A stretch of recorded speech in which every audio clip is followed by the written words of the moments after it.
Juan Kapitulo 6, versikulo 35.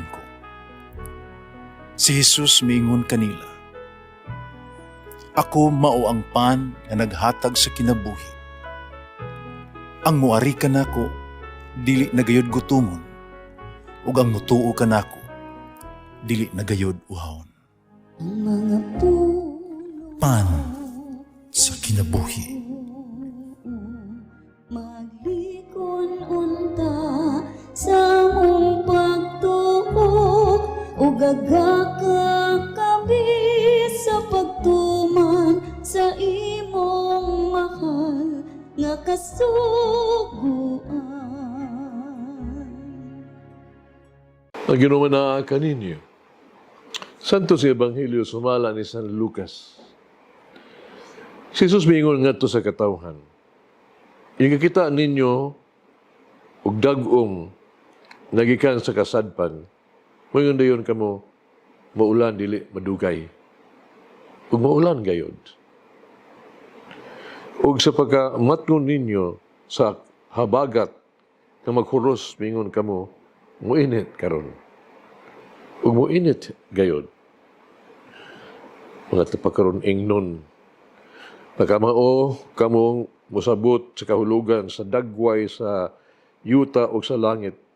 Panganong dili man kamo makasabot sa kahulugan ni ining panahona. Kung nganong dili man kamo maghukom unsay angay buhaton. Kung may mukiha kanimo paningkamot sa pagiguli kaniya sa tanganaa pa kamo sa dalan. Aron dili kaniya taralon ngadto sa hukmanan, itugya ka ngadto sa pulis. O ibalhog ka sa pulis ngadto sa bilangguan. Timan ikini, dili ka gayod buhian hangtod kabayran mo ang katapusang usa ka dako sa imong multa. Ebanghelyo sa Ginoo. Pasalamati ang Ginoo kay siya maayo ang iyang gugma mulungtad hangtod sa kahangturan.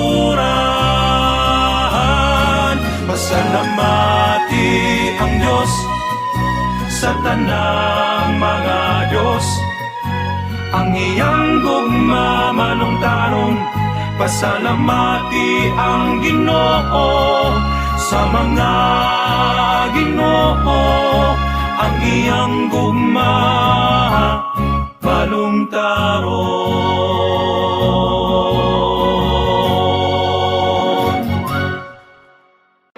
Gikan si Ebanghelyo karong adlaw si Jesus nag-awag na duha kabutan. Una mao ang hustong paghubad sa karon nga panahon. Unsay atong gipasabot ni ini? Si Jesus kanunay nga nagbuhat ng trabaho. Kanunay siyang nagkauban kanato. Ana siya alang kanato. Si Jesus ana sa atong taliwala. Wala kita niya pasagdi. Kasayod ang Diyos sa tuang kahimtang karon.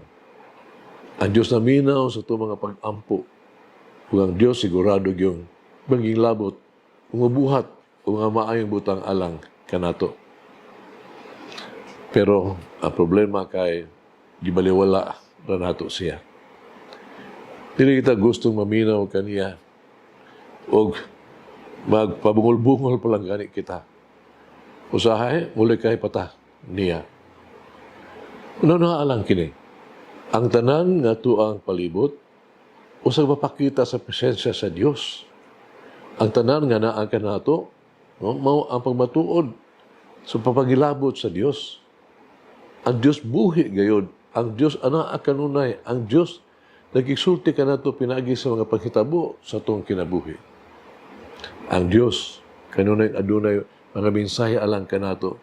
Pinagi sa mga kasinatian nga tuang masinati sa tuang kinabuhi. Angay natong buhato mao ang kita mamalandong gyud, no? Maminaw sa iyang presensya sa itong kinabuhi. Ikaduha, mao ang paging-uli sa Diyos. Kitang tanan manubag baya sa Dios. Matubang kita sa Dios ug mahimong mahatag husay sa atong kinabuhi at tubangan ngadto kaniya. Siya maghukom ka nato kung giunsa nato pagkinabuhi ang atong kinabuhi. Kung giunsa nato paggamit ang atong gihatag sa Dios nga mga talento, kung giunsa nato pagtubag ang iyang mga tawag o mga sugo.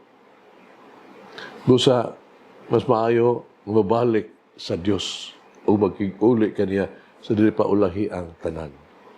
Kinahanglan natong maamguhan na karon na ang panahon sa pagbalik, pagkakabig, pagbiya sa tuang mangit-ngit nga gahapon. Karon na ang panahon sa pagpatalinghog sa tawag sa Dios sa paghinulsol o pagsalikwa sa tanang kahigayunan sa kasalanan. Sa Salmo 95, pahinumdum ka nato.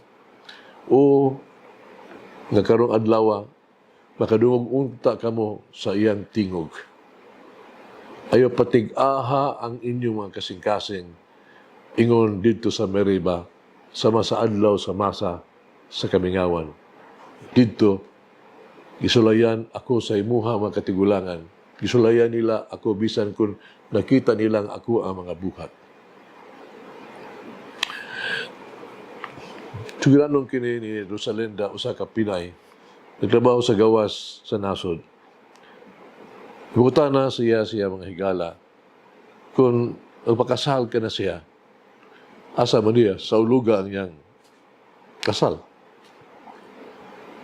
Kung panila sigurado, anak juga sa mas maayo pa din sa Roma kuno na ang Basilica de San Pedro, Basilica sa Siena, no?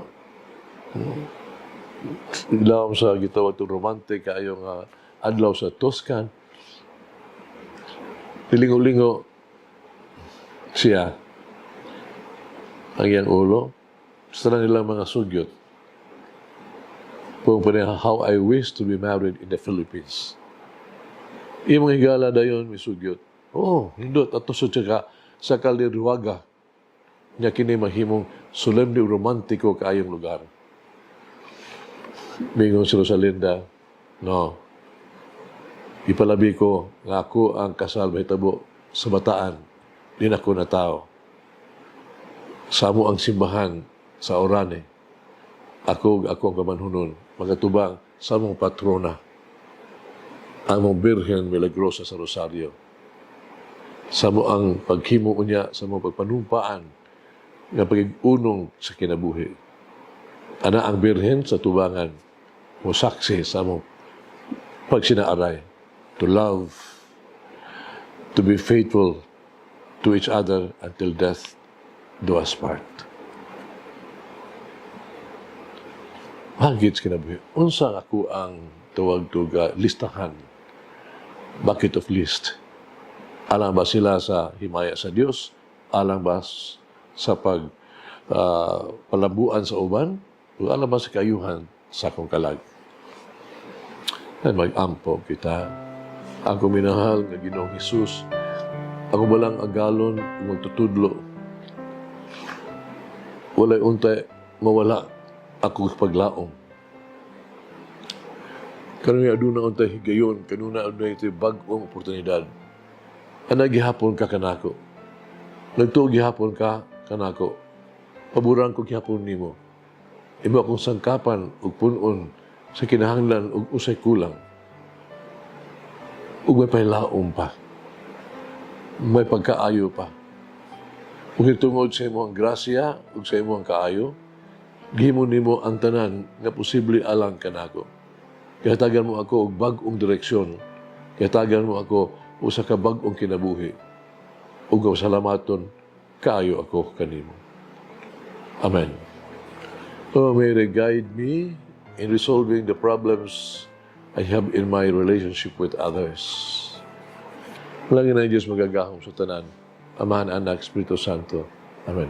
May the Lord of the divine mercy bless us all, heal us from all diseases and suffering. Ayun unta niya kita, tanang mga sakit na sa lawas o sa kalag. body and soul. In the name of the Father, the Son, and of the Holy Spirit. Jesus, I trust in you. Amen. Whoever eats the bread of life will never hunger, says the Lord. Kay galaan inyong nabati ang pagpaambit ug hamubong pamalandong sa pulong sa Dios pinaagi sa tulumanon. Pan sa kinabuhi nga gidumala ni Monsignor Daddy Silva. Hangtod na usab sa sunod higayon, daghang salamat.